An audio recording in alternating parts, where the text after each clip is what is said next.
ketemu kembali semuanya. Kali ini kita mau lanjut bab kita yang terakhir ya, yaitu koloid. Dan ini teori semua ini. Kita lihat koloid. Koloid ini termasuk apa? Masih ingat di kelas 10? Itu pembagian dari senyawa itu, pembagian dari materi. Koloid itu kan masuk ke campuran. Campuran itu ada bagi 3, larutan, koloid, suspensi. Contoh larutan apa? Contoh larutan itu misalnya larutan gula, larutan garam. Contoh koloid apa?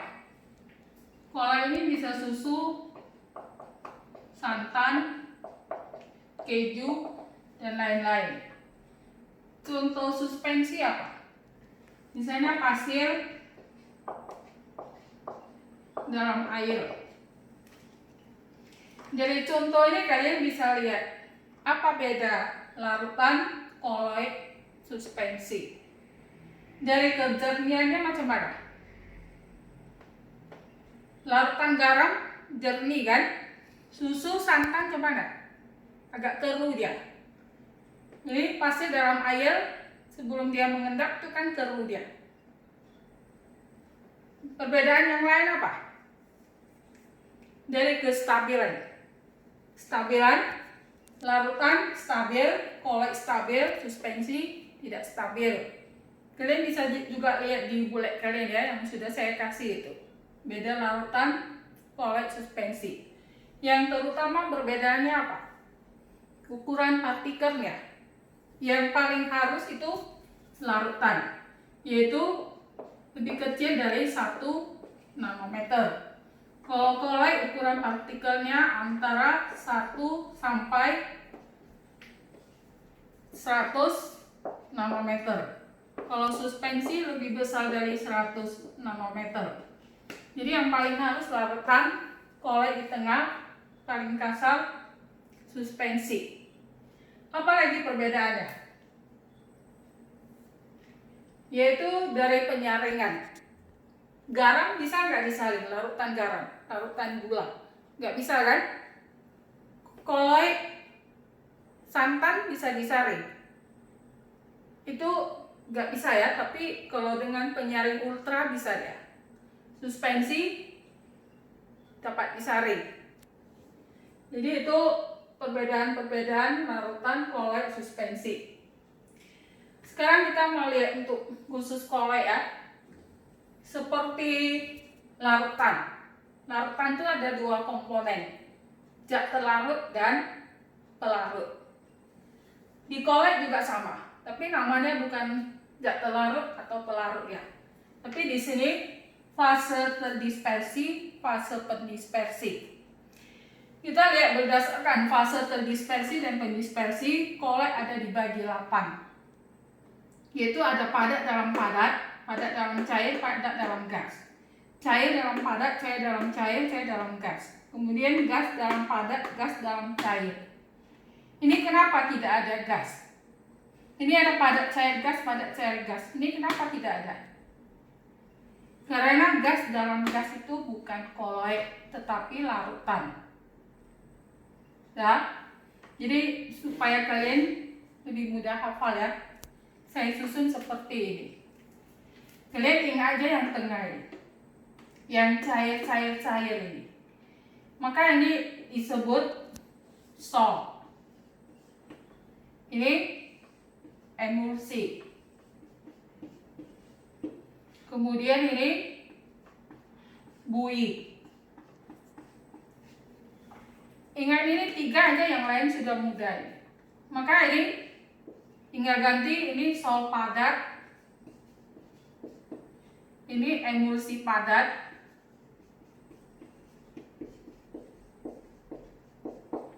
kemudian ini buih padat.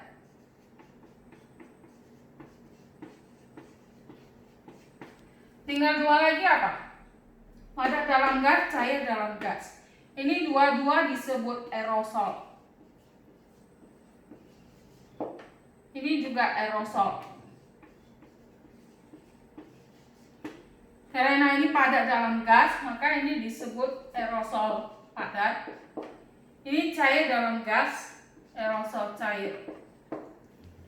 Jadi itu pembagian koloid ada 8 semua. Kemudian contoh-contohnya harus tahu ya. Ini padat dalam padat, contohnya apa? Ini bisa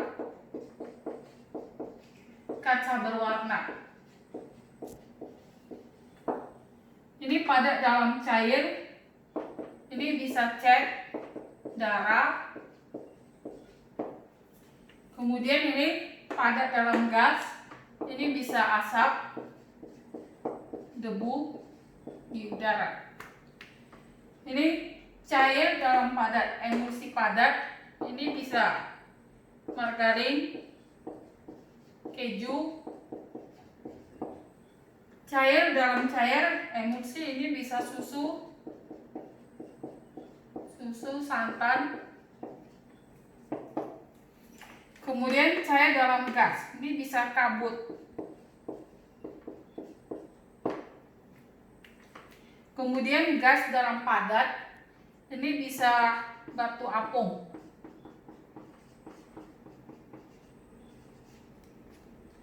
Ini gas dalam cair, buih sabun ya.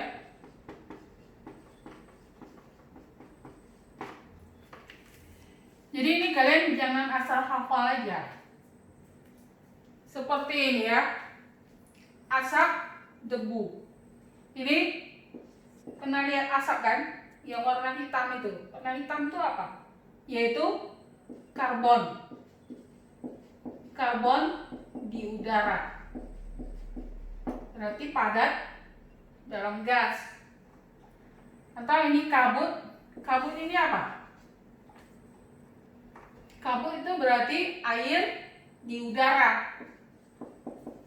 Air di udara. Jadi cair dalam gas. Kemudian misalnya batu apung. Pernah lihat batu apung? Kalau nggak pernah, seperti itu, batu yang warna putih tahu kan, untuk gosok pisau itu. Nah itu kan batunya itu ada lubang-lubangnya ini.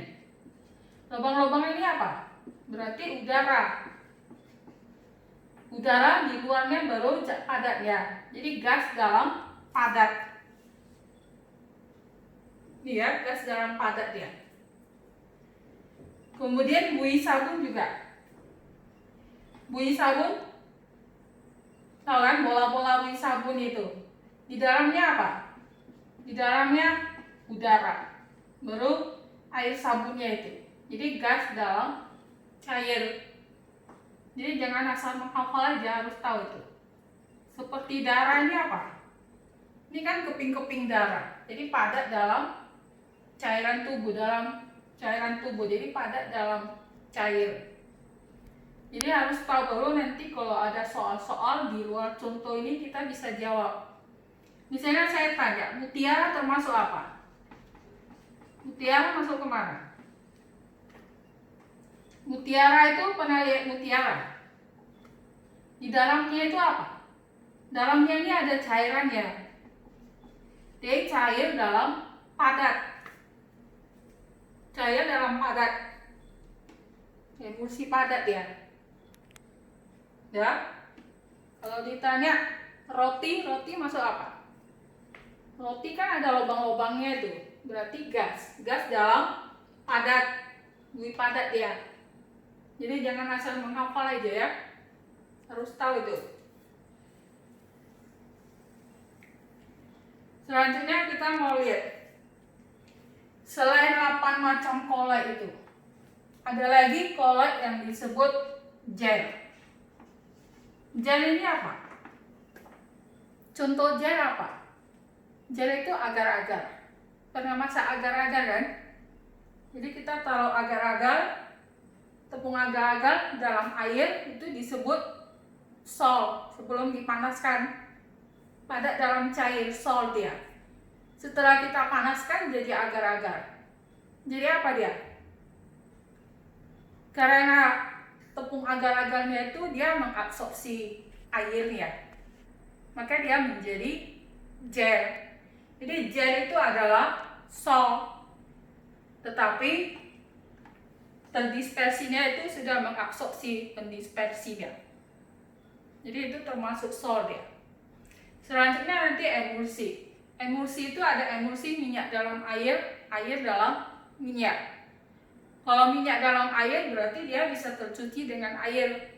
Kalau air dalam minyak berarti dia bisa tercuci dengan minyak. Ya, itu pembagian koloid ya. Sekarang kita mau lihat sifat-sifat koloid.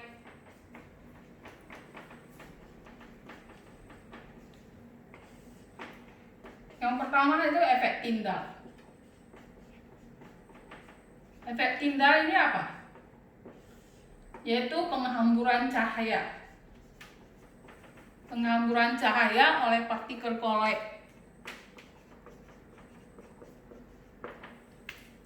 Penghamburan cahaya macam mana? Di sini saya kasih lihat contohnya ya. Ini ada dua zat ya. Ini dua larutan. Ini larutan garam.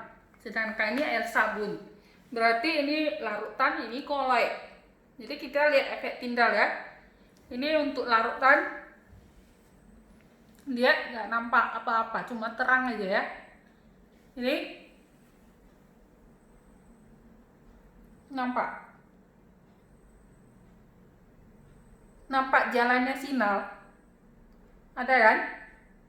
Kalau ini nggak ada, itu namanya efek Tyndall ini.